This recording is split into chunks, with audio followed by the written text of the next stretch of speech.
This is ChangeMakers with Katie Gore, finding the right solutions for the affordable housing community. Today's ChangeMaker is Kelvin Jeremiah. Kelvin is a 15-year housing veteran and the president and CEO of the Philadelphia Housing Authority, where he oversees the day-to-day operations of the fourth largest housing authority in the country. Kelvin, thank you for joining me today. Thank you so much for having me, Katie. You have over 15 years experience in affordable housing. And before we get into the unique progress being made in Philadelphia, I want to start by having you explain to our podcast listeners to get really a sense of how you came into this kind of work. As a young boy, growing up in Grenada, the Caribbean island, well known for the 1983 U.S. invasion, I was born to a teenage mother and lived in poverty. And so at a very, very early age, I never knew quite what I wanted to be when I grew up. I only knew that I wanted to do work that made a real and meaningful difference in people's lives. And so I thought critically over the course of school and coming to the United States as a teenager, what is it that meant, doing work that makes a meaningful difference in people's lives. And it always went back to the experiences that I had as a child. I was raised by my great-grandmother. We didn't have much of anything. A home was very, very precious. The first time that I slept in a bed, for example, was when I came to the United States. Never had enough to eat. At a very early age, I suffered for many years from malnutrition. And so I knew that whatever I was going to be, I wanted to make sure that children who grew up like me, like I did, one would have a safe and caring home, would always have an opportunity to achieve their God-given potential, and that I wanted to make sure that folks who didn't have adequate housing would, in fact, have an opportunity to get adequate housing. That where one starts out in life doesn't have to be where you end up. And so I started my career in the private sector on Wall Street and did very well, but it wasn't my calling. And so I remember when I went to graduate school, I had the unfortunate experience of having to encounter housing discrimination. And that propelled me into housing. I worked for the Massachusetts Commission Against Discrimination as its housing investigator, compliance officer, investigating housing discrimination complaints, and had an interest in that moving forward. And so, it is that I think formed my interest in housing, the way I grew up, the disparity in wealth that exists in the Caribbean island that I was born in. And when I came to the United States, seeing that socio disparity in some heightened ways, I knew that my professional career was going to be around housing and helping families find social and economic mobility. So how would you say that you went from such extreme poverty and malnutrition? What was the turnaround moment? Because it doesn't sound like it was as much bootstrap, but yet, was it education that propelled you to move forward, or how would you define that? Yeah, I think first and foremost, a life and career like mine, in all candor, can only be realized in the United States. And so I would hasten to say that the first part of that question, the turning point, was when I immigrated to the U.S. after the U.S. invasion of Grenada. I moved to Brooklyn, New York, where my parents were living. I understood when I got here that this was going to be an incredible opportunity to find the kind of mobility that I wanted. And I understood from a very early age that education was going to be the key. And I applied myself academically. I found out that, in the United States, for example, if you do well in school, people will actually pay you. People will give you money if you're doing well. And I thought that was so unique. I have to do well in school anyway. So why not apply myself even more so that I can get a scholarship?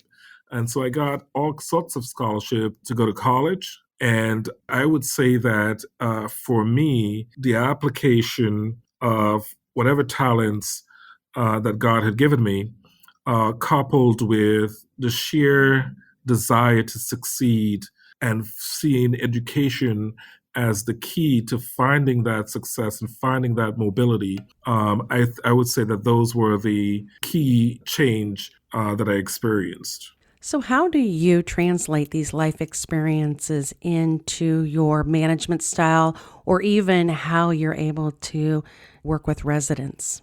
I see residents not unlike I see my own family.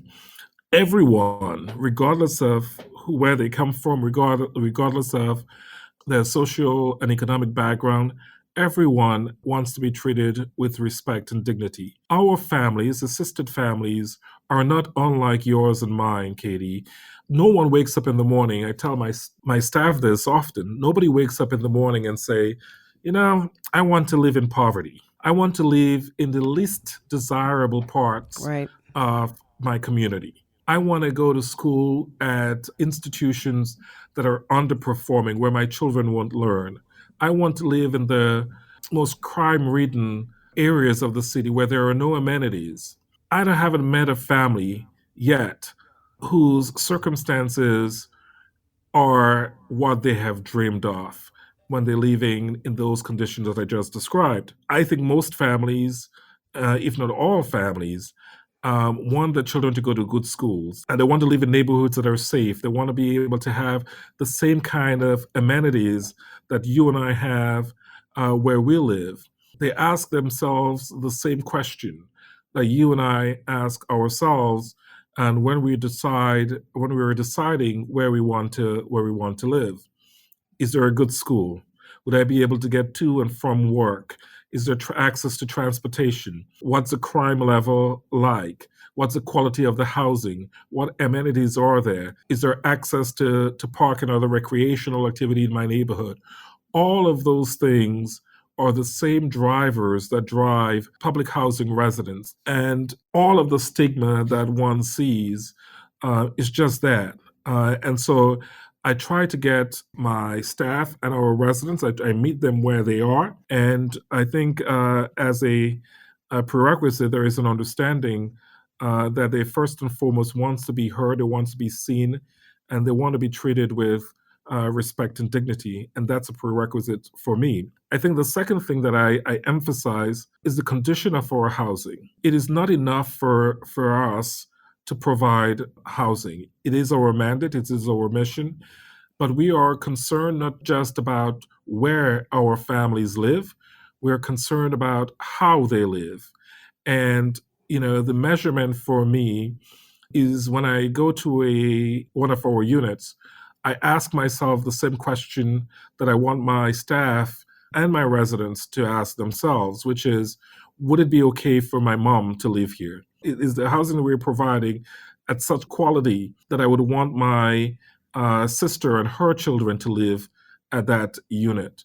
And the answer to that question must always be yes. And if it's not, then the quality isn't good for me, and it certainly wouldn't be good enough for our families because they want to live in the same kind of quality housing as everyone. And the fact that they are low income or no income shouldn't relegate them to a second class citizen status where the housing is substandard. Exactly. And the combination of those two things you mentioned, where we start with the assumption that everybody wants respect and dignity, and then we allow for housing to be a way to help them in that stability of home, stability of person, ability Exactly. to gain some economic sustainability, really. And Mhm. while there's the link to the quality of the housing itself, but it's so much more in a person's life to be able to give Absolutely. them a chance to pursue those other drivers that you mentioned. And, we've really, as a nation, tried to refocus, everything from how the housing units look to where they are to what they provide. And we've come into this understanding that it's more than just the unit and the roof. it is, Absolutely. where is the playground? Where is the bus stop? Where is the access to jobs? How well is the school system doing? And it's this revelation in some regards, but we're Indeed. decades Indeed. behind on where we are, or where we Indeed. needed Yes. to be. So you've been serving as president and CEO since around 2013. And after HUD appointed you as an administrative receiver, so in HUD speak, that means the agency was troubled. You were asked to come Yes. in and turn it around, Yes. and Yes. you successfully turned it around. So now you've brought it back into local control. What are some of the specific things that you did and that you keep doing to keep the performance of the agency on the right path? Well, first and foremost, I think one of the things that we needed to do very early on is a recognition of the state of the agency. And at the state of the agency, although they had done a lot of beautiful developments across the city, the culture of the agency was abysmal.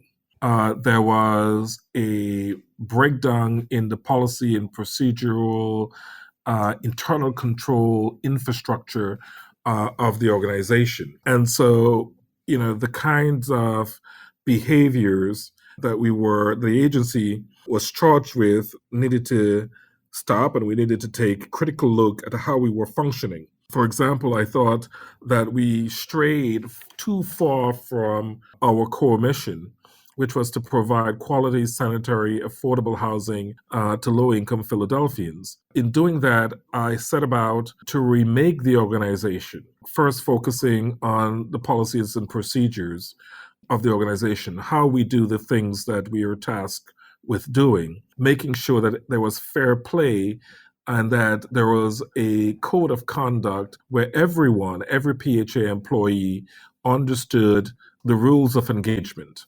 What was expected of them, the things that they were authorized to do. We put into place serious internal controls around such things as sexual harassment, how we make payments for invoices as well as how we receive rental payments. Everything we had an HR handbook that had not been updated in nearly 20 years. And so bringing everything up to date, restructuring the organization to reflect a more cooperative ethos that didn't really exist, making sure that the right people were in the right job, offering the right set of skills so that we can advance the goals and objectives of the various departments. And of course, better management around the important financial resources that the agency was receiving, becoming better stewards. And at the same time, recognizing that we would not be in business, frankly, if it wasn't for our 80 or so thousand residents. And I believe that it is a privilege to be in service to others. And I wanted to make sure that our staff recognized that and that they were able to articulate that these were not the residents that we are charged with, that we're responsible for, that we had a fiduciary responsibility to the agency and to them. And the level of service that they got should reflect a level of respect for them. And so it was a remaking of the entire organization in so many ways, and to change the culture that existed, the culture of splurge that existed, that we were not here to serve our individual interests, but to serve the interests of the 80,000 residents, as I said, who we are privileged to serve. So, what's so interesting and fascinating here is that you actually had such a life perspective that you were able to bring all of this life about who you are, where you've been in your progression, and you come to an agency and you do more than just update the manuals and the procedures, which in and of itself is a huge lift. I mean, financial solvency and utilization and all of those pieces of the organization and how you do the business. But what is so amazing is that you've actually taken life experience and the absolute necessity of safe, sanitary housing. And you've said, okay, team, we have not just a regulatory obligation, but we have a life obligation to pair these two Absolutely. things together. And that's probably what's made you so effective in this space. I would tend to agree. I mean, I think, I have a somewhat of a self-interested, selfish motivation. I wondered if my mom had at 16 or at 18 or at 21, by which time she had four children, if she needed those services, and we were living in the United States, how would I want her to be treated? Would I want her to be treated with respect and dignity? Would I want her to be afforded every opportunity to uplift herself? Would that housing provide a platform from which she can branch out to find a stable job, get a good school for her children? So that has shaped, in so many ways, because I was denied that at an early age. I think it really has shaped my worldview when it came to providing the essential services that we provide to our residents. And I think it's key. I don't separate myself from the families I serve. I see myself in each and every one of them. The kid who is trying as hard as he could to do well in school, despite the hardships that characterizes his daily life, because he's living in an environment where he might have a family member with substance abuse issue or criminal background issues, or he might be living with his grandmother because his parents are absent. They deserve every opportunity to find the kind of social and economic mobility. And I believe that they can. I believe if they want it, they can find it. And I think I have a responsibility to provide that pathway towards their finding their God given talents that allows them to achieve the American dream, as I have. And your organization can provide the pathway, and your agency can do the things that are needed. But the reality is having people have to find access to affordable housing is a whole nother Hmm. discussion. And right now our country's faced with severe housing, affordable housing shortages. And if you had 25,000 more units or vouchers, I venture to say that you could utilize all of them. True? That's absolutely true. I would be able to utilize each and every one of those units or each and every one of those vouchers. The truth is, Katie, we have not kept pace with the urgency that exists around affordable housing. Too many of our families are living in poverty. Too many of our families are rent burdened. And there is an abysmal shortage of housing. Let me just give you a snapshot of the kind of families that we serve and the desperate need that exists for housing in Philadelphia, which I think, by the way, is reflective of the US. So we serve in Philadelphia, PHA, about 80,000 Philadelphians. And in the public housing environment, the average income is about $19,000. Those families pay approximately $310 for housing, regardless of unit size. In our Section 8 Housing Choice Voucher Program, the average income there is about $16,000, and the average rent that PHA pays to a private landlord on behalf of the tenant is about $880. These are families who are living in deep poverty, who, absent this housing resource, would find themselves in homeless shelters. And when you look at the demographics, it is the most vulnerable population that we serve first and foremost. For example, in our public housing portfolio, 47% of our residents are seniors. 37% of our families, of our residents, are children under the age of 18. That's 37%. And to boot, 22% of our families are disabled. And so when you look at these numbers, these are not folks, we often talk about the working poor or the family who just simply don't want to work. These are the folks who are many of whom are either unable to work or are at fixed incomes.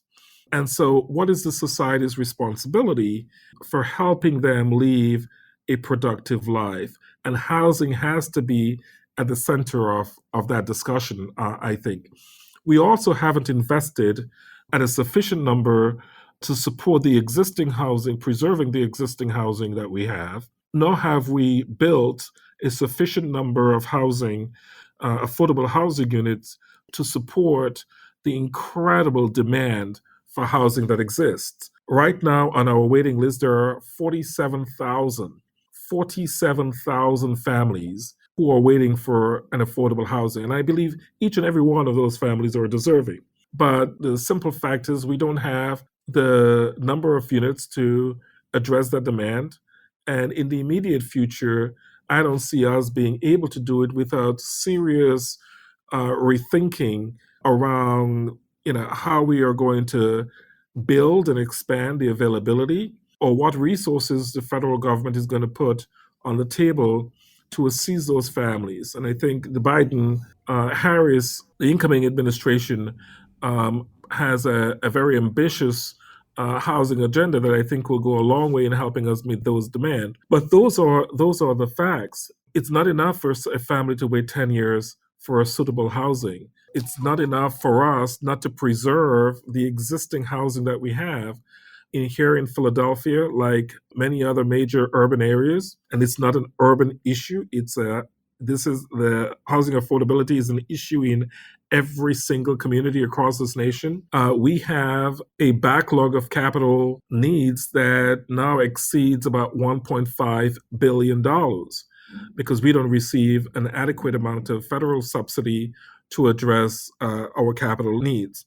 Our approach is to find, one, opportunities to preserve the existing housing stock, two, expand the availability of affordable housing so that we can meet the demand that exists, and three, working with philanthropic partners to align our resources so that we're serving our families, allowing them an opportunity to move up and ultimately out of public housing where they could be, in fact, self-sufficient or self-reliant, and give another family, an opportunity to move in. But this has been the task that we struggle with because the investments that we see on the federal side has not kept pace with the demand that exists. And frankly, I think it also requires the alignment of resources on the city, state, and federal levels, because for too long we've only looked to the federal government to support affordable housing in so many of our communities. The city, the municipality, and the state has not stepped up in a sufficient way to enable us to provide subsidies to families in need, or to provide and expand the availability of affordable housing, which, as I said, in Philadelphia is at a desperate need. All right, let's pause right here. But coming up in the second part of my discussion with ChangeMaker Kelvin Jeremiah, the president and CEO of the Philadelphia Housing Authority, Kelvin talks about how the PHA took steps to safely manage day-to-day activities at the outset of the pandemic. We moved a lot of our functions online, including rent payment and recertification. We installed hand sanitation stations. We issued reusable cloth masks. About 24,000 cloth masks were distributed to all of our public housing residents. At our senior and multifamily high-rises, we engage in deep cleaning at least 3 times a week to ensure that we didn't see the level of community spread that so many of my colleagues in other cities were experiencing. Thanks for listening to Changemakers with Katie Gore. To find out more about Katie, go to quadel.com. That's QUADEL.com. This has been a production of Forbes Books Radio.